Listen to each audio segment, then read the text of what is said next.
ज्यादा जोर से बोलोगे सब लोग बैठ गए तो गीला हो जाएगा। मेरे माता और मेरे पिता को गालियां पड़ रही थी, माँ बहनों की गालियां वो दे रहा था वो व्यक्ति। अंदर हम नहीं थे, नहीं तो फिर उनको बुखार हम छोड़ा देते। आप अरे सुनो ना, पहले तो थे ना।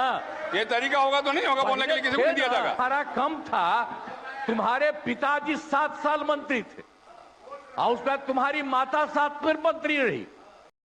नमस्कार दोस्तों, बिहार में चुनाव आने वाला है। इसको लेकर हर एक पार्टी अपनी पार्टी को जिताने के लिए बिहार में अब जोरों शोरों से मेहनत कर रही है। अगर बात करें बिहार में 3 जो शहर है वो सामने आ रहे हैं। पहला है नीतीश कुमार, दूसरा है तेजस्वी यादव और तीसरा है आपका प्रशांत किशोर। दोस्तों ये जो दोनों पार्टी है, प्रशांत किशोर को छोड़ के नीतीश कुमार और तेजस्वी यादव की, वो बहुत ही पुराने खिलाड़ी हैं बिहार के। लेकिन अब एक नई पार्टी आ रही है बिहार में, वो है प्रशांत किशोर, जो कि एक नई पार्टी है और एक नया चेहरा भी लोग कह सकते हैं बिहार के लिए। लेकिन ऐसा क्या हुआ कि नीतीश कुमार ने तेजस्वी यादव को बच्चा कहकर बोल दिया, और आगे क्या कुछ का हुआ आपको देखने को मिलेगा है। लेकिन इसके पीछे का कारण भी जानेंगे कि आखिर ऐसा होने का क्या कारण रहा है और इसकी शुरुआत कहाँ पे हुई है। तो पहले थोड़ा वीडियो देखिए, बाद में थोड़ा सा बात भी करेंगे। तो पहले वीडियो को देख लेते हैं। तो चुनाव होगा तो पूरे देश के लोग सोचेंगे कि क्या करना है, और हम लोगों ने कितना काम शुरू से किया है, क्या था तो ये बजट, और एक एक काम हम लोग कर रहे हैं हर दिन के लिए। जब भी कहीं जरूरत रही वो काम किए। वीरेंद्र जी चुनाव में आप नहीं, ये गलत बात है, ये गलत बात है। बढ़िया दोस्तों अगर आपने वीडियो को थोड़ा ध्यान से देखा हो तो आपने एक चीज नोटिस किया होगा कि नीतीश कुमार के जस्ट अपोजिट बैठे हुए तेजस्वी यादव के पास बैठे एक मंत्री ने कहा था कि ये जो सदन है वो किसी के पिताजी का नहीं है। मतलब उन्होंने इस वर्ड को अपने जैसा यूज करके बोला था। जिसके बाद क्या होता है कि जो सदन का माहौल होता है वो थोड़ा गर्म होता है, और इसके बीच जो क्या होता है कि जो नीतीश कुमार के जो सांसद होते हैं वो भी गर्मा जाते हैं।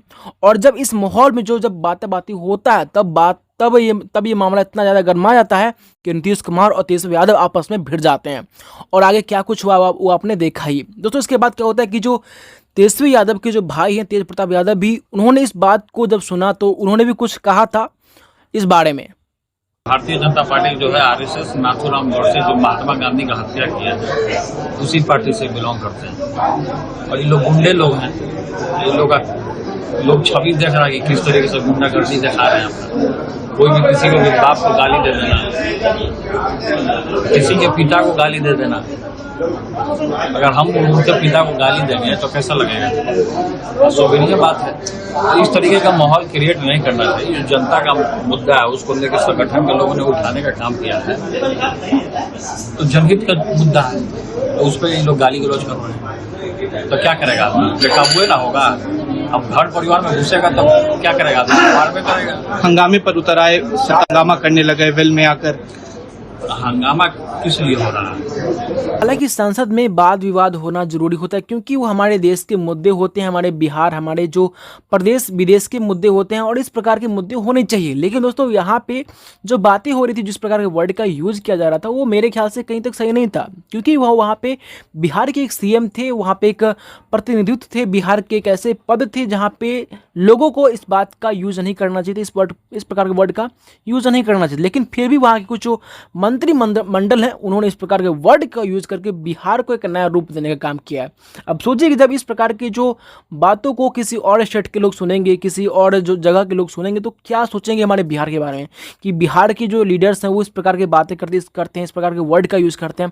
दोस्तों मैं खुद बिहार से हूँ, तो इस प्रकार के वर्ड को सुनने के बाद मुझे खुद लगा कि भाई जो हमारे लीडर्स हैं वो किस प्रकार के वर्ड का यूज करते हैं।